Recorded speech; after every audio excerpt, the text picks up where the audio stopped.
Thank you. Thank you for a very kind introduction. Good afternoon. I was wondering when Latika called me and said, why don't you come and speak to the young minds? And I was thinking that this old foggy, what is going to speak to the young minds?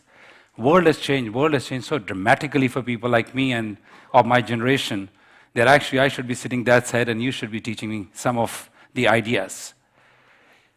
As Abba introduced my group, my company, let me just pick up from there. A small town boy, and who couldn't have never thought, and the family who could have never thought that they will get admissions in any of the bright schools or the bright colleges. But entrepreneurs are not made neither in schools, neither in colleges. Entrepreneurs are made by an idea. Entrepreneurs are made by a thought. Entrepreneurs are made because they think out of the box. And the opportunity that you have, this generation has, is completely amazing. I have two young boys. I see them every day engaging me and telling me, Dad, you have no idea how the world has changed. And I do agree. I go meeting people, exchanging cards. This generation says, forget it, we'll find them on the Facebook. World has changed. And rightly so, it would change even more dramatic. Failures are part of us. And I want to leave that one thought to this young generation, because probably this second generation, as I call it, in their family businesses or otherwise, they don't get the failures acceptance very easily. The success that today we have has had many failures. Yeah, actually, there's a string of failures before this ideation came in early 90s and say, wow, this can work. But there are failures galore. And if you pick up the story, and one day hopefully we'll end up writing that story, how many failures were there? Were we encouraged? No. Those times were also very different, I have to say. The interaction between parents and children was very different. Could you go up to your father and says, I failed in school? Forget it. Today, the engagement is very different. So for you to look at those failures and say, wow, because that is the first step to your success. Anybody who's not failed in his life will not enjoy success, because you're so used to winning, you're so used to the success that one small failure and you're suddenly going to say, wow, I've lost the game. The game has only started for you. The good part is, for this generation, is the understanding of our mind, the understanding of your mind has become very different. Today, one of you will become an entrepreneur, somebody will become a doctor, a musician. You have a world at your feet. We didn't have those opportunities, that I can tell you. If I went home in my early years, if I was sitting here and went home at that time and said, Dad, I want to be a musician, I would have been shown the door. That's the change. But those change, we are accepting those changes today. We started very humbly, and we still remain that, and we believe that that is the only way to success. The more you grow in your life, the more you grow up in your ladder of your life, you got to be more humble. That is the first secret of success that you must keep in mind. Because most people lose the plot, most people lose that direction when they think they've become too big. You're never big. For a company that is determined to serve customers at the end of the day will never become big. Because we are here because of you. It's never the other way around. A small, tiny seed was planted in early 90s. Nobody gave us a chance in hell, I can tell you. They're all blue chip companies that we were fighting with. What did we have? The only thing we had was passion. The only thing we had was we were dreaming to dare to challenge the mindsets. That is very important. You are a generation next. You're a future of this country and many other countries that you will come from. You have to think that way, that you can dream. You can dare to do those things. You have to challenge yourself. Never be satisfied and say, I've done well, I've achieved. There's nothing known as achievement. You have to scale yourself up over a period of time. Most people, and I can tell you, some of you will succeed because you're destined to succeed. But trust me, most succeed because they're determined to succeed. It's never the other way around, and it'll never be the other way around. And we all live in a life which is a life where you're going to find challenges. You're going to find competitors, where you're going to find co-creators. You have to find your space.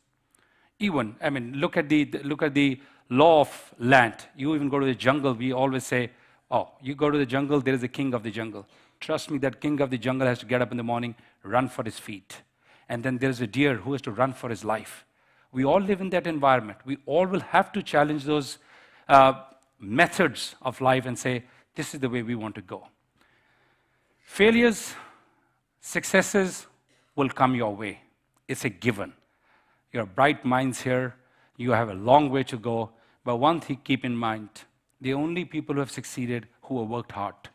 There is no other mantra. There is no other mantra. You have to work hard, whatever you do in your life. And this is something which I have to say, sometimes the generation next starts feeling differently. Because the first generation around the world, globally, if you see the statistics, it has always created something. Is the second generation which does not find that hunger in their belly. You will have to do that. You have that behind you. You have your parents behind you. You have a success behind you of them.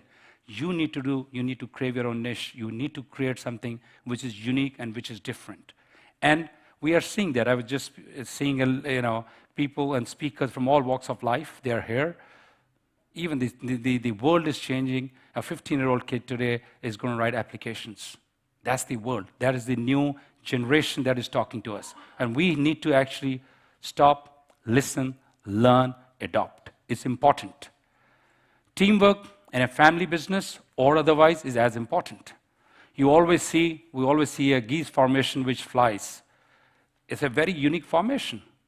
There's always a leader which is the head of the pack, which flies with his own strength, but 25% of that strength comes from flapping of the other geese behind the leader, and they keep rotating.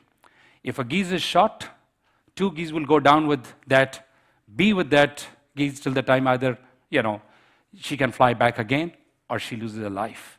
Now, if you see how nature also works, even in leadership, it's amazing. Similarly, with our own family businesses that we have seen, world over, if you see, the third generation, only 17% of the families stay together when they come into businesses. Fourth generation, only 4%. Because you do not start, rotating with leadership. You do not start understanding how the leadership works. Success is not determined by one individual. Never. Idea, thoughts do come from individuals. But a teamwork is something, and you learn in schools, you learn in your sports, you learn, it's as important to learn teamwork as is important to learn the leadership. Today, when we will look back, personally, and I look back and say, wow, what a journey. But trust me, this journey has come through a much of teamwork, much of people that you work with, much of people that come and guide you, coach you, and take you into a different life. It's important for you to understand also that at the end of the day, you're going to go in a different walks of life. Do keep in mind one thing, as always, that you are here to make that change. You are here to make that difference. Wealth making is quite easy, but to make a difference is very important. I'm going to not speak more. I'm going to ask Abba to come, and if there are 1 or 2 questions or whatever she has, I'll take those questions. Fabulous.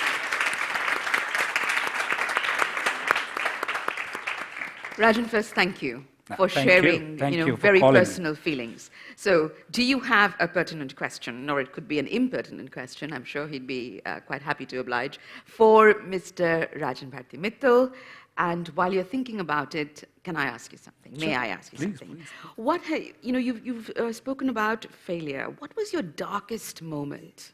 Can you remember that? One? Okay, the most difficult moment. I think the most difficult and the darkest period was in early 90s. Why? Because it was a group which had nothing. I started my life with $500, which is 20,000 rupees at that time. And we were competing with the big boys of this country. And somebody told me when I was walking off the meeting, he called me and said, Mr. Mittal, here's my business card. Please call me when you're ready to sell the business. And I looked at him, I said, why? He said, you won't understand, because this business is for deep pockets. I said, wow, glad I didn't understand. I would have never done the business. That was the darkest moment, because there was nobody supporting us. Okay. So what inspires you? Any one person that you feel, whenever you're down, you think of him or her? I can't say one person. There are always a set of people who bring values to your life. Okay. And there are many who have come and touched known, unknown, But you always look up to inspiration because that's as important. Could I ask you a question about your sons? Sure. Children of achievers struggle with the fact that their parents are larger than life. Do your sons struggle with that too? My sons are young. I hope they don't struggle, and I hope they create their own. And I always have a chat with them and tell them, you know, I came from a political family, and a very powerful political family. My father's not here to see our success. If he was alive, he would have seen it that we probably surpassed his own expectations. I hope the generation next does that, make us proud. Rather than, you know, today being known as my sons, I would be glad to be known their fathers as they grow. So if they came to you and said, I'd like to be a musician, you would say, great going? Oh, there was one ambition I couldn't fulfill. I will say, sure, please. So do. what kind of music would you have wanted to play? Me? Yes. I'm too bad, so it doesn't matter. Forget it. Are there any questions? Yes, please. You had said that when you were younger and you had told your father if you wanted to be a musician, you'd be showed the door. So for children who have parents as entrepreneurs, how can you say that they don't have the choice to be able to do what they want or to run their business or their parents' business? You know, I have to be honest, parents always have, you know, some kind of understanding and their mindset, how they want the children to do. That's a given. I'm not going to escape that fact. But the modern day of thinking and the availability of resources, as a parent, I can tell you, if my son were to come today and say, I don't want to go into your businesses, I don't want to become an entrepreneur, I want to become a musician, I will be wholly supporting that position because each individual comes with their own good self, their own DNA. I don't think so. Just because we are parents, we should be putting our mind and saying, no, forget it, you need to do this. I don't think so. But maybe the understanding is very different today than it was, you know, when I was much young, many moons back. So things have changed. One more question. Yes, please. There's a microphone coming your way. So as a leader,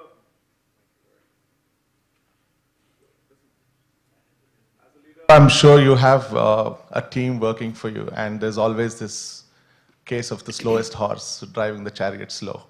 How do you deal with such situations where you have to keep the horse, but you still have to drive the team forward? The frustration as a leader should... You know, I think it's important that when the businesses start, and businesses are known as, you know, family business. That's how you start. All entrepreneurs start small family business. The trick is to convert into a business family. And that's something most people don't end up doing it, and they scale up to a point and then they just drop off the cliff. Many years back, I left being a CEO of the company. I knew I would be miserable. More than that, my team would be miserable. I went into more strategy thinking, corporate, to do things which I am probably better off doing that. So it's important to know that when to leave that and say, I have better people who can do better job than yourself. That ego clash is difficult to manage. I have to say that. And in this world, I must also say, it's not the big which is going to eat the small.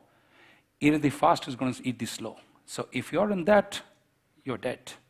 What's your stress buster, Rajan? Well, I used to play a lot of sports. I still end up doing that because that's something which is very close to my heart. And then when I go home, I think family gives me a lot of joy and comfort. Okay. Ladies and gentlemen. Thank you. Thank you for having me. Thank you. Good luck. Thank you, Rajan. Thank you so much. Pleasure.